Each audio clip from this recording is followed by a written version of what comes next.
Okay, so I want to thank the organizers for the invitation. I want to also apologize for changing my talk title.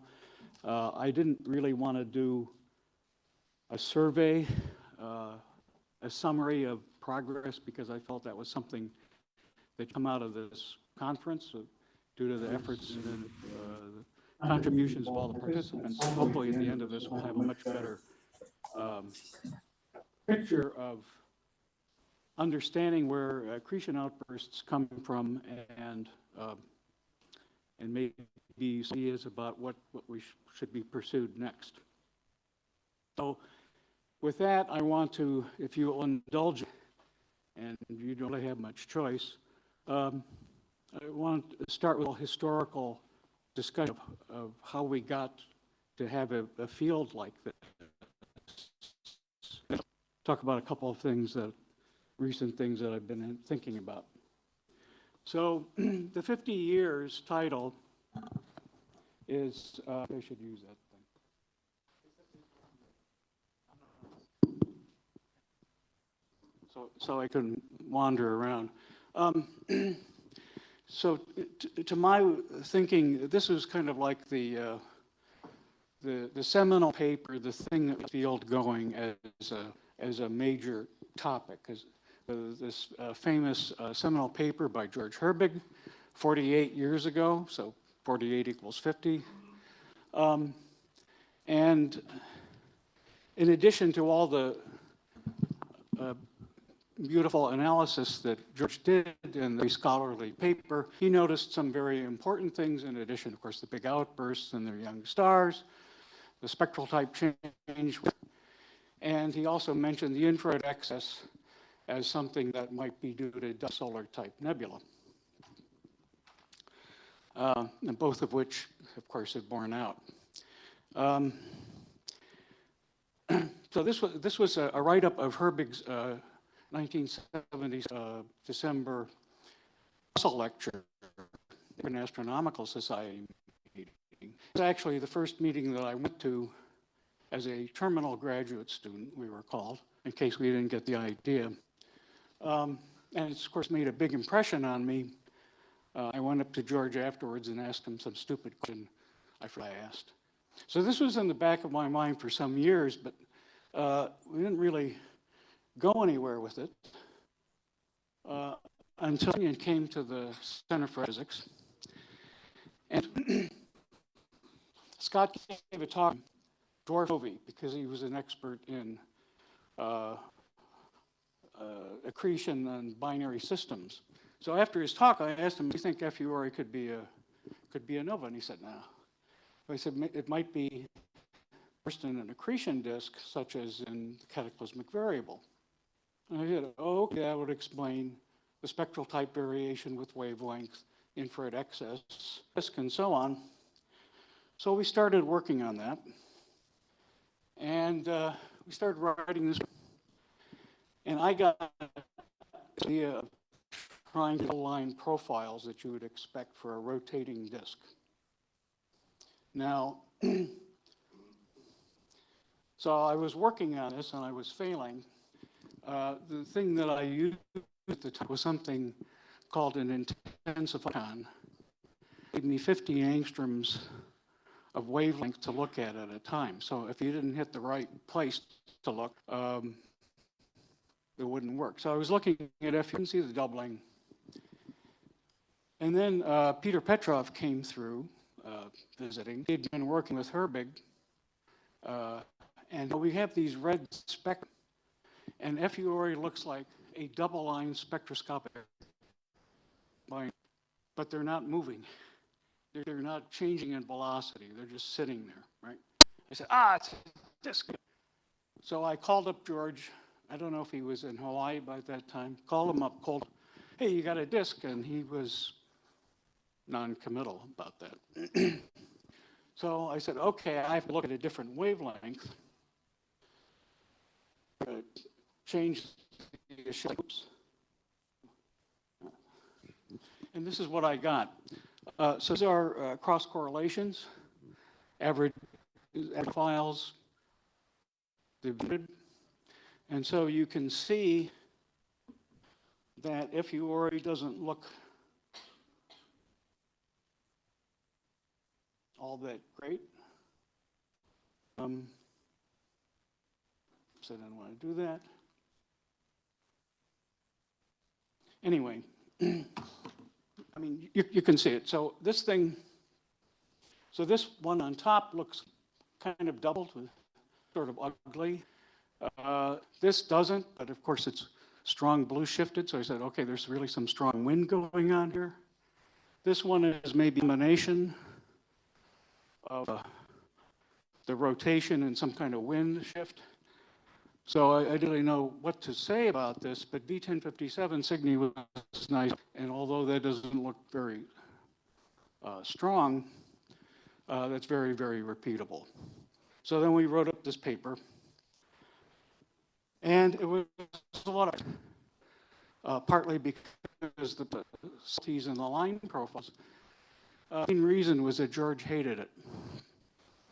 Herbig hated the explanation of the optical as coming from a disk. He wanted it to be a star. People would say, but Herbig says, whatever. And then there was a kind of a extended scientific sort of tennis match with George writing a paper saying, what about this? This you can't. And then Scott and I would write a paper. Yes, we can. So this went back and forth for a few times. And what we didn't know at the time, what we didn't understand but kind of grasped that, is that a disk like this that is very turbulent, wind, and so very turbulent. So for example, simulation by Shawan, this blue purplish line there, that's the photospheric surface azimuth at one instant. So you see it goes up and down all over the place, and that's because it's highly turbulent. So that messes up the line profiles. And the thing about different wavelengths was that if you have strong lines, your line formation is way up here, where there's a lot of wind and a lot of turbulence, and so it's difficult to work. So you need to work with fainter lines in the case of FUORI that reach down further where you're mostly dominated by the rotation. So now we see this, and this is before bulb and Holly, so we didn't realize what real magnetorotational unstable disks are. And in a way, it was kind of lucky, I think, that that things kind of worked out. So to kind of the thing, we decided to go and measure rotation, because if you look at longer wavelengths, you see farther out should be slower rotating. So Scott and I went out to peak 4 meter and did some extremely boring observations with the Fourier transform spectrometer, which is it's equivalent of a scanner in terms of observing time. So really slow. And the other thing is we couldn't see B1057 SIG in the guide camera because it was too faint. Nobody in their right mind would be observing a 14th, 15th magnitude with this equipment. So we actually had a guide on the signal. There was a voltmeter. We were watching for hours, going back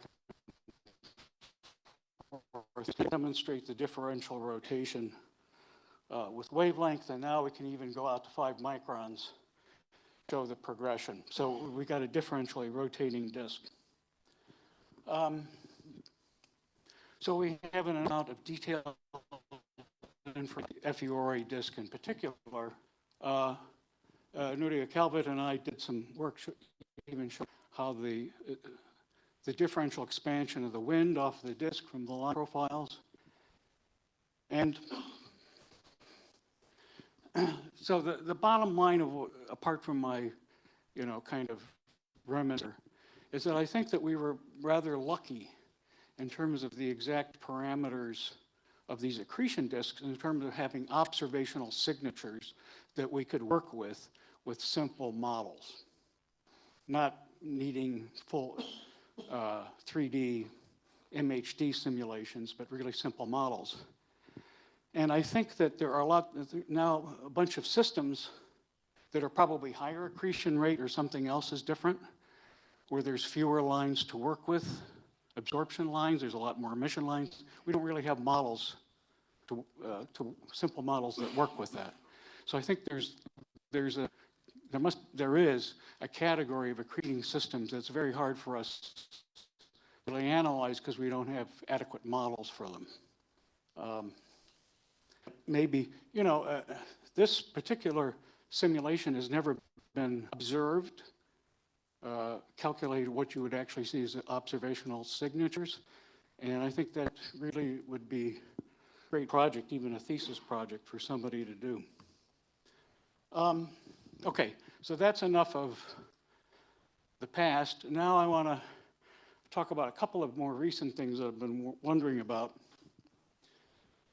It's become clear that there's a lot of smaller outbursts. I'm going to mention this guy in particular, Lynn has worked on, which has fewer characteristics, but has a lower accretion rate. One of the most, but in addition to the low accretion rate, is that there was an infrared precursor. And that I'll get back to in a second, and I think that's an interesting and potentially vital clue as to what's going on here. So if you think about it, you've got the big fjords, accretion rates of -4. And then you've got guys like Gaia 17, 10 to the minus times that. So how come they look the same, right? Because we have a spectroscopic definition for what these things should look like. And the answer is that they have different inner radii, which is presumably something like the stellar radius. But in fact, it's not really clear what the transition is between the stellar surface and the accretion disk, particularly at high rates. So the maximum temperature in the disk, which controls what we see in the optical, was kind of weakly like the accretion rate, but very strongly with the, excuse me, this inner radius, which is a parameter of the fit to the spectral energy distribution, presumably the stellar radius or something like it. So if I just calculate what that is as a function of radius, Gaia kind of suspiciously small according to fits, and Fuori is quite large compared to a typical T-Tauri star, which would be more like 1.5 to 2 solar radii. So it appears to have something like a 3 to 4 solar radius, pardon me, but if you actually had a smaller radius that was more consistent with a typical T-Tauri star, its period would be something closer to 10,000 degrees, and we wouldn't have all those absorption lines to work with. We'd probably have a bunch more, broad Balmer absorption lines and other thing on, and we really probably would not have been able to do some of that work that I just showed you. Because if you're already so big, the suggestion is that you've got so much thermal energy in the disk, 3 times brighter than the original star. That thermal energy gets advected into the star and blood. But that's, sort of.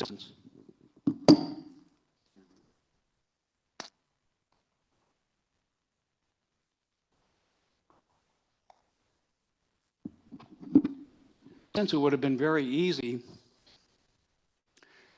for us not to have had those diagnostics. And again, going back to other systems which look hotter and have different temperatures, maybe they're also kind of in the fewer category. But as long as we have a spectroscopic definition of what these accretion disks are, we're basically looking at something that's along that curve. And the question is, you know, how many other systems are we missing because we use the spectroscopic definition, or is there some underlying physics, this kind of relation?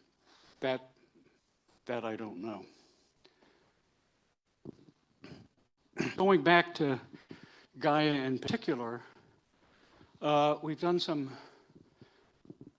excuse me, simple 1D viscous disk modeling, which goes back to some of the original stuff that Phil Armitage did and things that Jawan and Jehan and I have done, where whatever it is starts things going. At some point, you're triggering instability thermally. And that requires a temperature of about 1,000 degrees. And it's hard to maintain at large radii. Is you need enough optical depth in the disk to trap enough radiation, keep it hot. Otherwise, even if you have a perturbation. So that places and thus your surface density. And so calculating that gave us this kind of dashed line that's going down. And I've drawn some other curves in there. The red is the gravitational instability limit, the minimum mass solar nebula model. And what you get out of this is that there's a limiting surface density to sustain this as a magnetorotational ability. We know that in outbursts, the disks are hot enough for there to be enough thermal ionization to maintain. So it's hard to have a centering of the MRI, whatever the initial perturbation, be for typical parameters. Simply, you can't have enough surface density because it'd be way unstable. And then on the other end,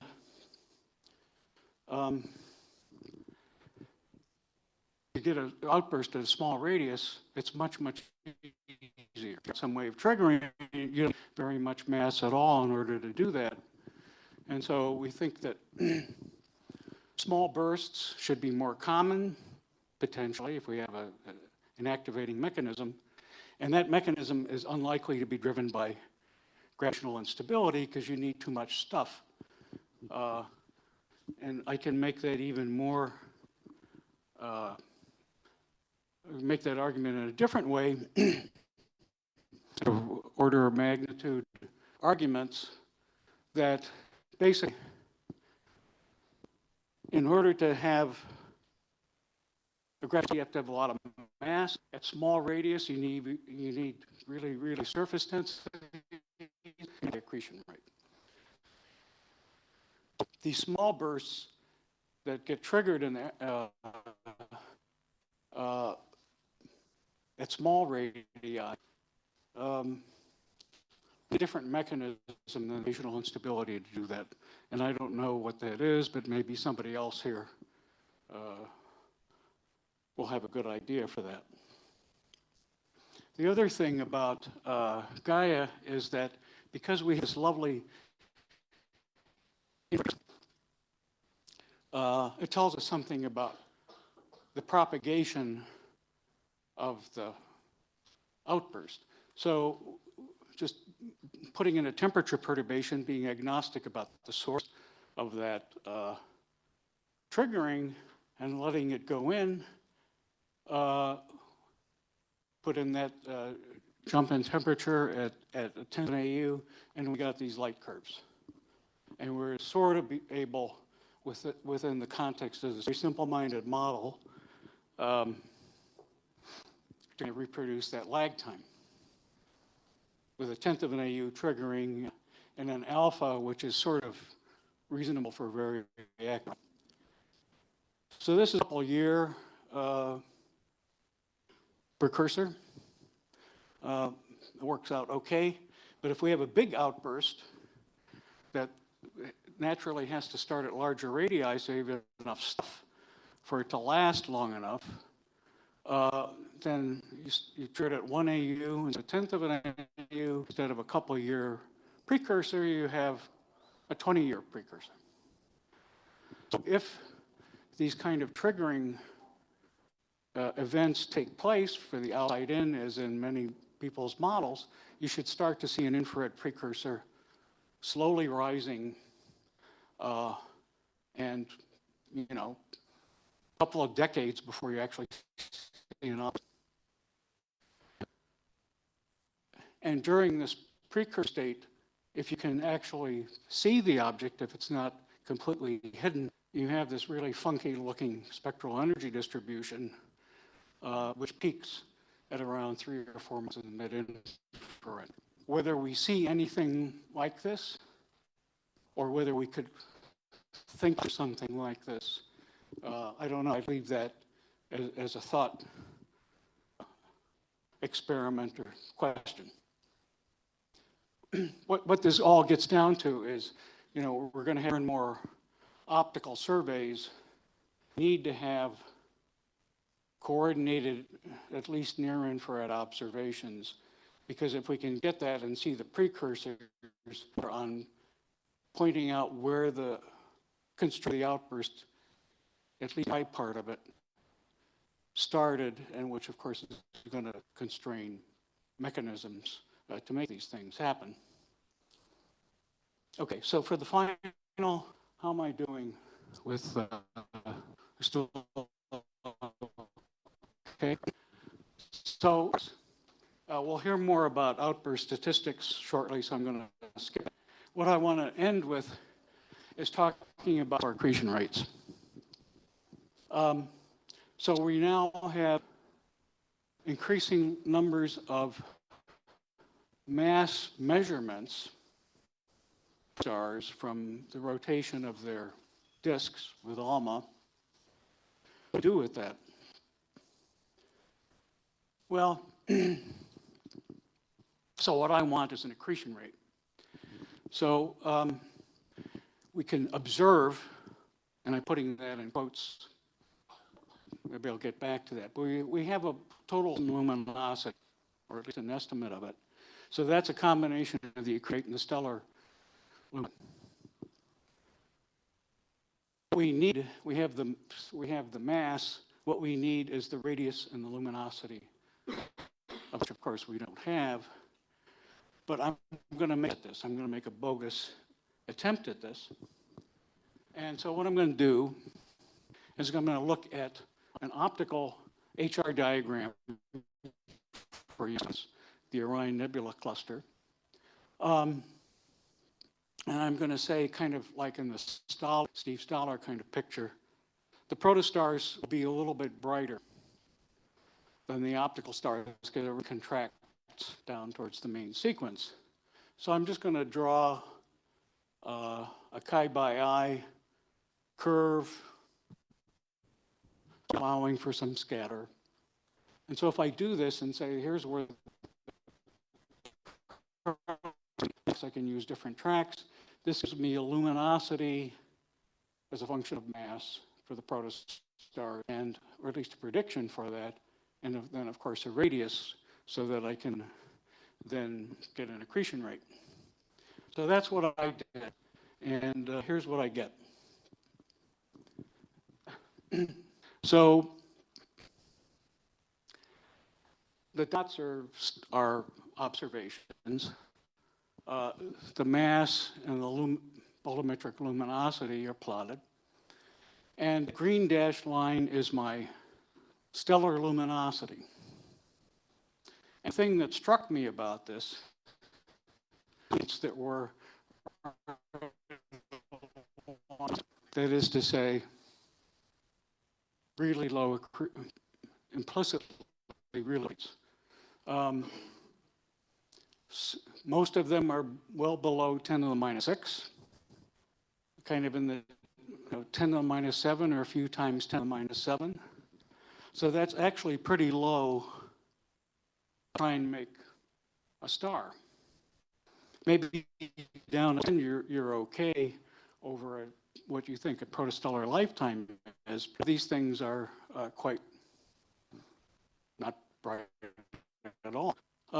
So this really surprised me that it worked out like this. So there's a widespread. There are really bright guys that are presumably accreting rapidly, but there's a lot that aren't. And so what does this mean? That was good. These all guys in a quiescent phase, like Scott and I suggested that there were bursts in the quiescent phase, retired protostars. They're pretty much done. They've done all their accreting already. We don't know. We always say we need more data, blah, blah, blah, but presumably that'll be coming. And so this is very preliminary, but I think it's very interesting that it suggests that there really a lot of at least the stars that have, protostars that have their masses measured can't be accreting very fast at all. So we'll see what happens in the future. I don't know the choice between those options. So here's what I've talked about. I haven't explained why there are outbursts, although I've said that they can't all be gravitationally instability driven. How important is accretion? These, over here where they're pretty much done, or are they in between bursts? I don't know that either. So I have to apologize for not answering either of these questions. But hey, so I'll stop there. Thanks.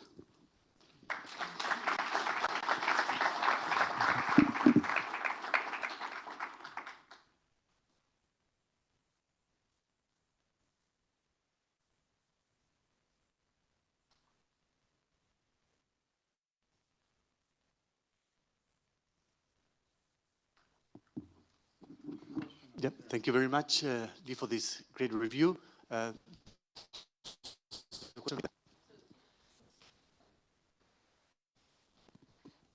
Since you seem to be a fan of Gaia 17 BP, as you may be aware, it's slowly declining now. How does that explain? You mean, is our model right? Well, it seems to be short-lived. I tried to, you see, I tried to cut off the surface density, like there was a surface density, but it didn't do very much. So it didn't do very much. So, is it on? Yeah, okay. So, the thing is that these simple alpha disk models just, they're limited. What we need to do is are these some kind of non-ideal MHD transition thing. Just cutting off the surface densities, you can see that I didn't really make decline until 20 in, so that means that we got to do something else with the model.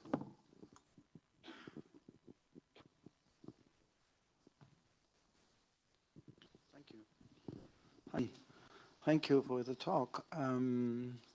So my question is how this really possibly relates to the jets, repetitive nature. I mean, what is the repetition time scale?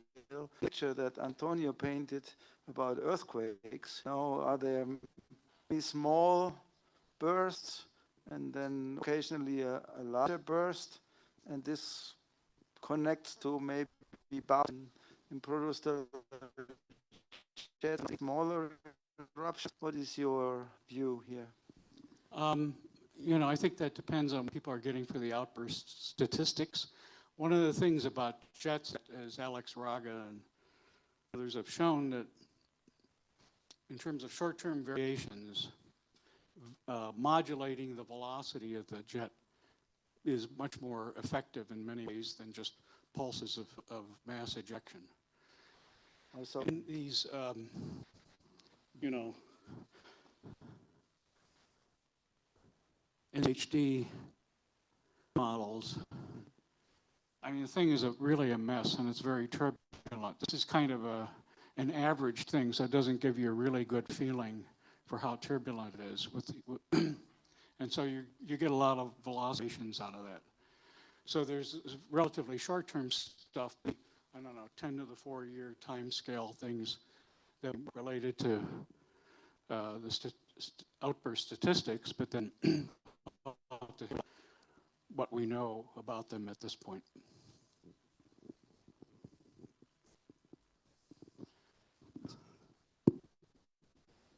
So we had born in fire, but then in your last slide, you more talked about born in ice, right? These low luminosity protostars, and I'm also very intrigued by them. So I'm wondering, is it accretion rates or zero accretion rates, or is there something we haven't understood the structure? Are they born with low entropy, more compact? What do you think? You would tell me, but that's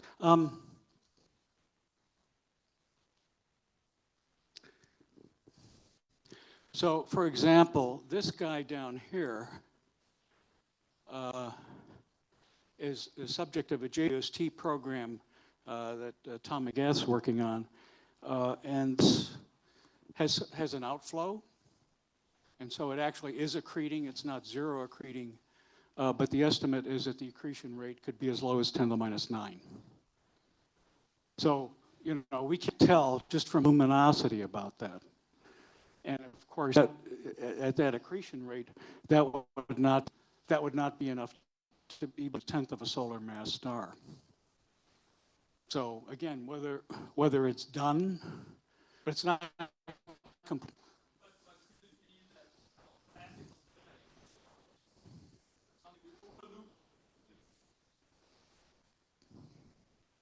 The easy thing, right, and there have been papers on this. By easy, I mean, I don't know what I mean, actually.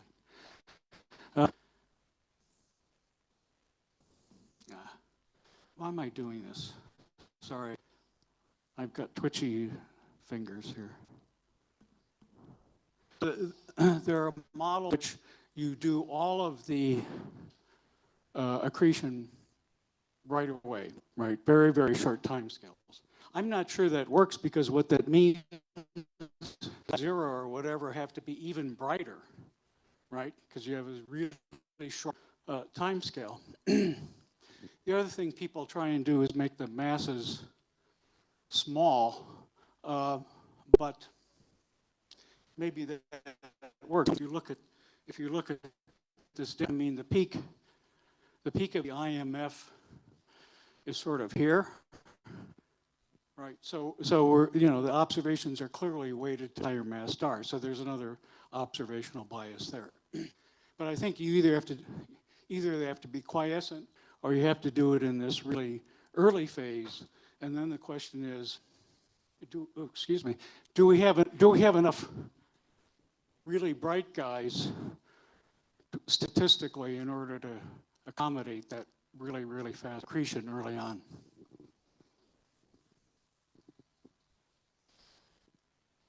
Does that answer your question? Patrick?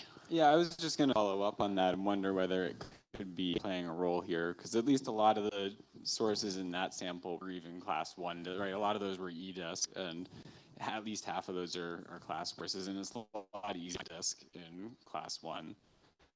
To a degree, maybe you already answered this, whether age could be playing a role here. And the disk mass is all that high. It's not like there's a ton of material left in the disks of these sources to make the star that to begin with. Well, you know better observational biases, right, than I do. But again, it just comes back to whether you have front load it and then have models where the real protostellar life is not several times 10 to the 5 years. It's nonetheless. Thank you. have many more questions here in the audience, maybe from early career researchers. The idea of this discussion is that we have plenty of time for questions. Thank you. Okay, so you talked about the difference between FURI and the object in terms of their intensity, how or where the inner radius is of the object. So do you mean by the outburst is triggered, or where the inner radius, the truncation radius lies? Or It's truncation radius, truncation. right? Because this is the standard temperature formula. Okay, so what I did was for the toy model, you know, I put in this burst at 1/10 of an AU, and you just see infrared, but you don't see it in the echo until it gets there. So it's really the truncation or the inner radius bit, and then the question in terms of the boundary with the star. And the low end, why isn't there a magnetosphere? Maybe you can kind of get away with that. That would make a. And at the high end, why is it? Right.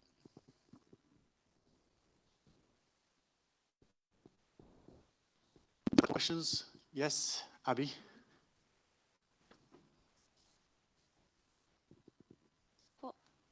Very interesting talk.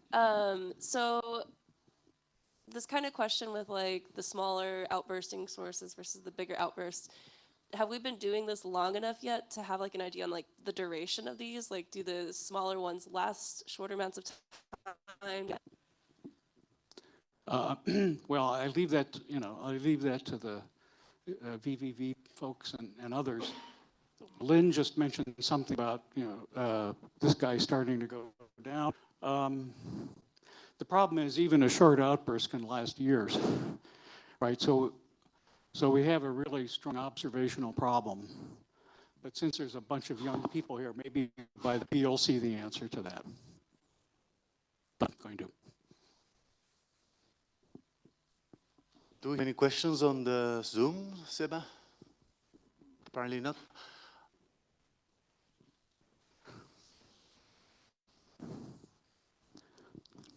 Can you or someone else in the audience who's done these kinds of simulations talk about the difference between the sharp peak and exponential decline versus the roundedness? So some outbursts do have that form in the blue light curve that you've shown here in the model, and others are more rounded. So those, I mean, going back to stuff that Doug Lynn did, and I urge somebody else to chime in.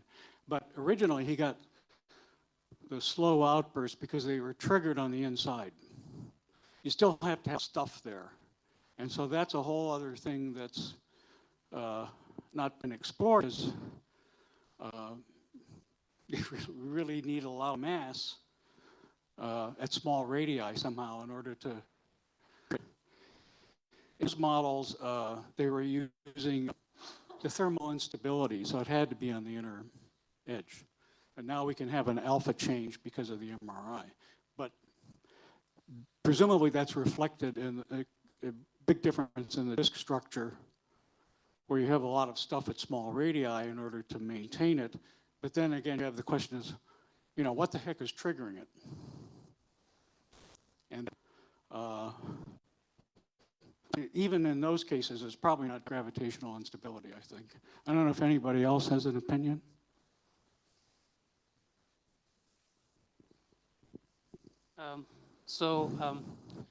Sergey in action. I don't think we met, so. I will talk just to answer Lynn's question. I think these models are still in their infancy because, I mean, and not you could also look at 2D. You just have to make viscosity in the disk and other things, and there's just so many different parameters. I can, really be very confident about the shape of the outburst as a being. So unfortunately, there's still lots of uncertainties there. Well, so what I would say is, and I agree with you mostly. The point was, let's do this and see what you get, right? So if you just say it's too complicated at this point, I mean, most of what we do in science, in a lot of cases, is rule out stuff, right? So I think that's the utility of this in terms of, when you're in this FURE state, given the optical spectrum, the ionization is high or MRI active, okay? So that's something that do, and that's something that potentially could be modeled, and that has to be done in 3D, non-ideal, and that's apart from triggering it, right? Just following, once you've got it started, sustain. So that's hard. Sir? Yeah, for the talk. So you showed a plot where you have both singles and binaries, and it didn't look like there was a systematic difference. But my question was,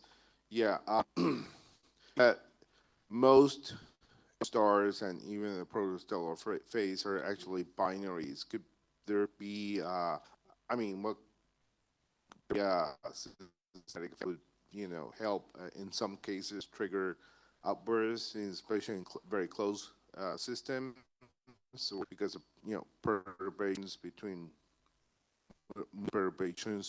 both components, disks, at least in the external parts that are driving instabilities. Anybody thought about that or looked into that? Well, people have done that, but sometimes it's not clear that it was triggered by binary passage.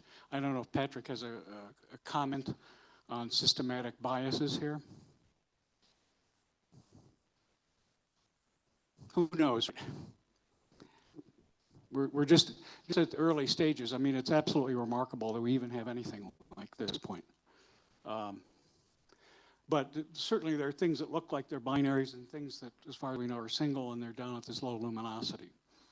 So, and probably, if the binary, the protostar, maybe you can't tell that it's binary. Thank you very much, everybody, for these great questions. I think it talks discussing the topic of binarity and outbursts. But in virtue of time, I would like us to thank Lee again.